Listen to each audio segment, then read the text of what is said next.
Hello મિત્રો, તો આપણે આવી ગયા છીએ અનાવાડા એટલે કે પહેલાંનું અનહીડવાડ અને પાટણ. તો ત્યાં આપણે પહોંચી ગયા છીએ અને આજે જગતગુરુ શંકરાચાર્ય આવવાના છે સનાતન ધર્મના, જ્યાં ભારતભરની અંદર 4 પીઠો છે અને 4 પીઠોની અંદર 4 શંકરાચાર્ય છે.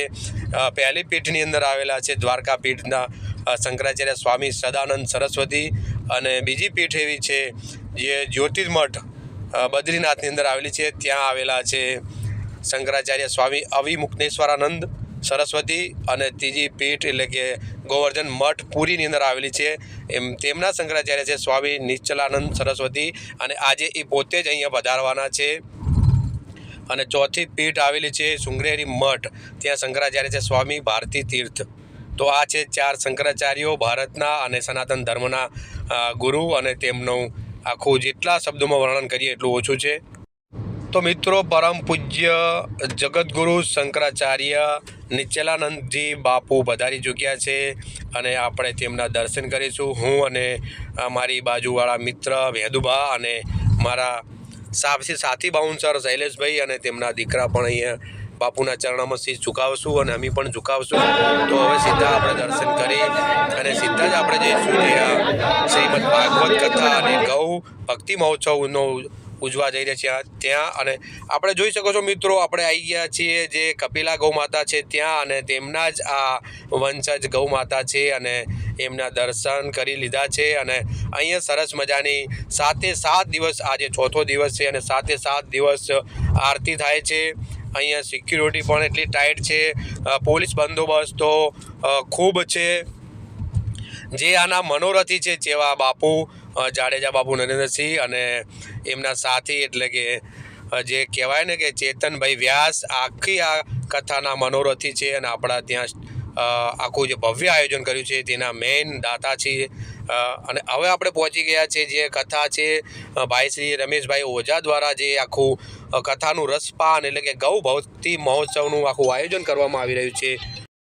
જે ગૌ ભક્તિ મહોત્સવનું આયોજન કર્યું છે ત્યાં આપણે પહોંચી ગયા છીએ, અને રમેશભાઈ ઓઝા દ્વારા જે આખી કથાનું રસપાન કરાવવાના છે ત્યાં આપણે પહોંચી ગયા છીએ. અને આપણે જોઈએ છીએ કે આ છે જે શાસ્ત્રો મુજબ જે કપડાં પહેર્યા છે પૂજા અર્ચનાના, એ છે ચેતનભાઈ વ્યાસ ખુદ, અને બાજુમાં બેઠા છે નરેન્દ્રસિંહના પિતાશ્રી બાપુ જાડેજા બાપુ છે, અને આ એમના દીકરા છે. તો આખો પરિવાર ત્યાં હાજર છે, અને સરસ મજાનું આયોજન છે. તમે એકવાર આવ્યા હોય તો તમને ખબર જ હશે, અને ના આવ્યા હોય તો જરૂરથી પહોંચી જજો જોવા. આખો સંપૂર્ણ એમનો બંને દાતાશ્રીઓનો બંને મનોરથી છે તે આખી કથાના આખું મોટું જે આખું આયોજન કર્યું છે તેમના આખો સંપૂર્ણ પરિવાર, આજુબાજુના ગામના લોકો, ક્યાંયથી ભક્તો અને ગૌ માતાના જે પ્રેમીઓ છે, જે ગૌ ભક્તો છે તે દૂર દૂરથી આવેલા છે, અને આખું જો રસપાન કરાવવાના છે તે તમે પણ આવજો અને સરસ મજાનું માણજો. તો અહીંયા આપણે જોઈ શકીએ છીએ આખું જોરદાર આયોજન છે. અને હવે ટૂંક જ સમયમાં ત્યાંથી જગતગુરુ શંકરાચાર્ય નિશ્ચલાનંદ બાપુ જે ઉરી મઠના છે તે એમના પાવન પગલાં અહીંયા થવાના છે, અને આજે મામેરાનો પણ બીજો દિવસ છે. તો આ સંપૂર્ણ નજારો જોવાનું બિલકુલ ના ભૂલતા, અને આ વિડીયોને તમે પૂરેપૂરો જોજો. નવા હોય તો લાઇક, શેર, સબસ્ક્રાઈબ અને બેલ આઇકન બટન દબાવવાનું બિલકુલ ના ભૂલતા. તો મારી સાથે બને રહેજો, છે બધી વિડીયો જોવાનું ચૂકતા નહીં. સર્વે ભક્તો પોતપોતાનું સ્થાન લઈ લેશે. ટૂંક જ સમયની અંદર મહારાજજીનું આગમન વ્યાસપીઠ ઉપર થવાનું હોય, પોતપોતાના સ્થાન પર ગોઠવાઈ જશે. જય શ્રી કૃષ્ણ. શંકરાચાર્ય બાપુ ભગવાન પધાર્યા છે. મિત્રો, તો મારી બાજુમાં નરેન્દ્રસિંહ બાપુના પિતાશ્રી અને ચેતનભાઈ વ્યાસ, અને ખુદ નરેન્દ્રસિંહ જાડેજા અને તેમના ભાઈ અને તેમનો દીકરા. સાંભળવા મળતી હોય ત્યારે આપણું જીવન ધન્ય છે, ધન્ય છે, ધન્ય છે ઇતિ સિદ્ધમ. આમ તો આ ગૌ માતાના સ્થાનમાં આપણે આવીએ અને અહીંયા પગ મૂકીએ એટલે જ આપણું જીવન ધન્ય હોય. અને અહીંયા એ જ આવી શકે કે જેના પ્રારબ્ધમાં ગૌ માતાની કૃપા હોય. જેના ભાગ્યમાં આ દિવ્ય આશીર્વાદ હોય અને એમાંય પછી અહીંયા આવ્યા પછી આવડા મોટા ડોમમાં આવડી મોટી આ ભાગવતી યાત્રામાં ક્યાંક ખૂણે ખસકે એક જગ્યા મળી જાય અને એ સ્થાનમાં બેસી અને આવી દિવ્ય યાત્રાનું રસપાન કરવા મળતું હોય તો આપણું જીવન ધન્ય છે વાલા. એવા ધન્ય જીવનની યાત્રાને આજે આપણે પૂર્ણ કરવા જઈ રહ્યા છીએ અને એવા દિવ્ય સમયમાં જેમના દ્વારા નિમિત્ત માત્ર મનોરથ સ્વરૂપ આમાં આહુતિ પડી છે એવો પરિવાર ગંગા સ્વરૂપ કંચનબા રામશંકર વ્યાસ, સ્વર્ગસ્થ રામશંકર ભવાની શંકર વ્યાસ, ગૌ ભક્ત શ્રી ચેતનભાઈ રામશંકર વ્યાસ, ગૌ ભક્ત શ્રીમતી કાજલબેન ચેતનભાઈ વ્યાસ, ગૌ ભક્ત ચિરંજીવી જ્યોતિર્મય, ગૌ ભક્ત ચિરંજીવી જન્મેજય, ગામ ચંદ્રવાણા, તાલુકો પાટણ. આ પરિવાર અને બીજો સાથે એક પરિવાર ગોલોકવાસી બાબાબા ચાંદાજી જાડેજા પરિવાર, સ્વર્ગસ્થ ભીખુબા ચાંદાજી જાડેજા તથા ગૌભક્ત શ્રી ભાવસિંહજી જાડેજા, હસ્તે ગૌભક્ત શ્રી રાજેન્દ્રસિંહજી, ગૌભક્ત શ્રી નરેન્દ્રસિંહજી, ગામ કિલાણા, તાલુકો સાતલપુર. આવા દિવ્ય બે મનોરથીઓએ આ પોતાના મનોરથને ઉપાડ્યો અને વાલા આ પાટણની દિવ્ય ધરા, આ અનાવાડાની દિવ્ય ધરા આજે માત્ર સ્થાન નથી રહ્યું, એક ધામ બન્યું છે. આનો આપણને સંપૂર્ણતયા એક અંદરથી અહેસાસ, એક આનંદ, એક અનુભૂતિ હોય. અને 4 દિવસ આપણે પૂર્ણ કર્યા છે તો શું કામ ન હોય? એ વાત પણ સત્ય છે.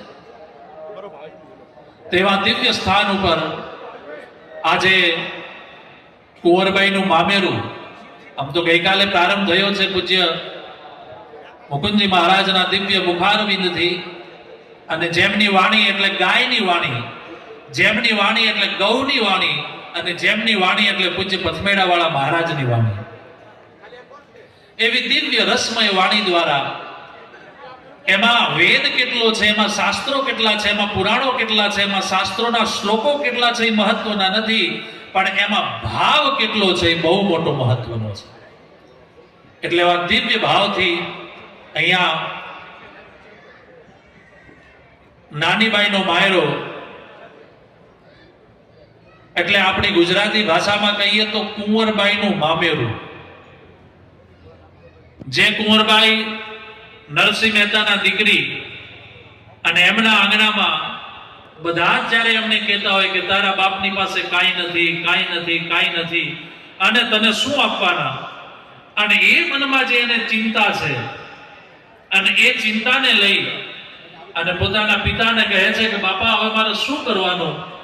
અને પછી જ્યારે એ લગ્નનો સમય આવે એમના દીકરીઓના અને મામેરાનો સમય આવે ત્યારે સાસુમાં એમ કહે કે આવવાનો એની પાસે તો કાંઈ નથી. અને ત્યારે જે લેખિત કરાવે છે એના સાસુમાં, કુંવરબાઈના સાસુમાં, અને એ લેખિતમાં એ બહુ વિચિત્ર લેખિત છે કે લખ 2 પાણા, લખ 5 ખંજરી, 5 જોડી મંજીરા, 10-15 ભજન ગાવા વાળા ભજનિયા, આવું બધું વિચિત્ર લખાવ્યું છે. પણ છતાંય ભગવાન કૃષ્ણ કનૈયાએ એવી કૃપા કરી અને હે નરસિંહ મહેતાનું એવું એમની દીકરીનું મામેરું ભર્યું. અહીંયાથી સાંભળવા મળવાની છે. ગઈકાલે 1લો દિવસ પૂર્ણ થયો, આજે એ કથાનો બીજો દિવસ છે. પણ એ અંતર્ગત આજે આપણે વિશેષ સદભાગી છીએ, વિશેષ આપણું ભાગ્ય છે કે આજે આપણા મધ્યમાં ભગવાન રાજેન્દ્ર પ્રસાદજી મહારાજ એટલે કે મલુક પીઠાધીશ્વર, અગ્રપીઠાધીશ્વર, જેમની પાસે 2 પીઠોનો દિવ્ય અને ભવ્ય વારસો છે. અને વારસો માત્ર વૈભવનો નહીં, એ વારસો છે સંસ્કૃતિ અને સંસ્કારનો. કારણ કે કોઈ પણ સ્થાનના મહંત બનવું એટલે વૈભવનો વારસો કદાચ હોઈ શકે, આપણે એવું માનીએ, પણ અહીંયા વૈભવનો વારસો નથી.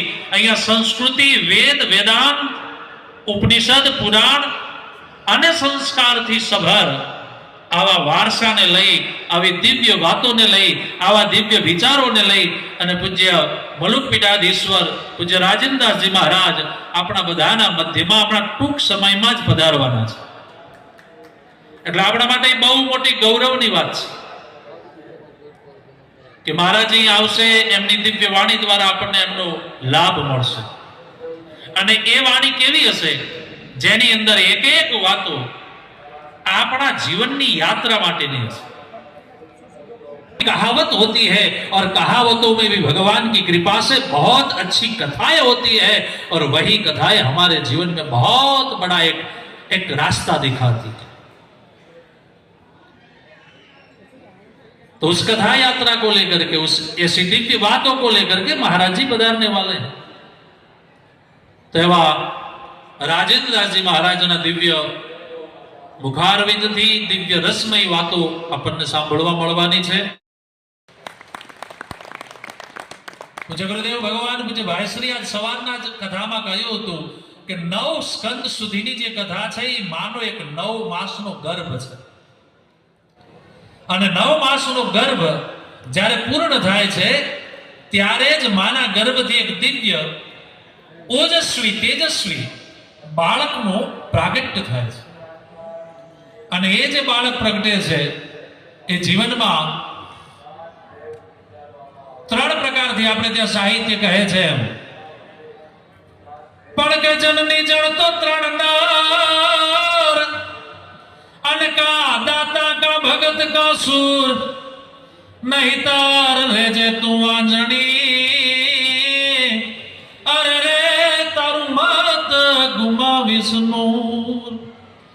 પણ કે જનની જણ તો 3 નર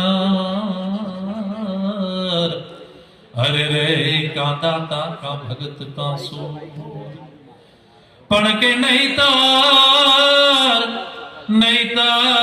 રેજે તું આંજણી હે તારું મત ગુમાવીશ નૂર. તેવી માના ગર્ભથી આવું દિવ્ય બાળક પેદા થાય તો એમ ભગવાન ભાગવત રૂપી જે ગર્ભ છે પહેલા સ્કંદથી લઈને 9 સ્કંદ સુધીનો, તો એ ગર્ભમાં તો ભગવાનના ભક્તોની કથા પડી છે.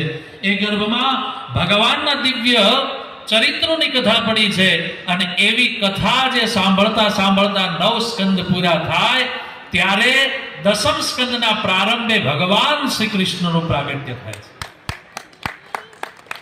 ભગવાન પ્રગટે છે. આનો અર્થ એક એવો થયો કે માના ગર્ભમાં બાળક હોય, જે પણ બેન દીકરી હોય એના ગર્ભમાં પ્રથમ બાળક હોય, ત્રીજું હોય, બીજું હોય, પણ એ જ્યારે બાળક હોય છે ત્યારે એ માં બનવા વાળી એ સ્ત્રી એ જો ભગવાનના આવા દિવ્ય વિચારોને ધારણ કરે 9 માસ સુધી, 5 માસ સુધી, 8 માસ સુધી, 7 માસ સુધી અને સંપૂર્ણ 9 માસ સુધી કરે તો બહુ વિશેષ.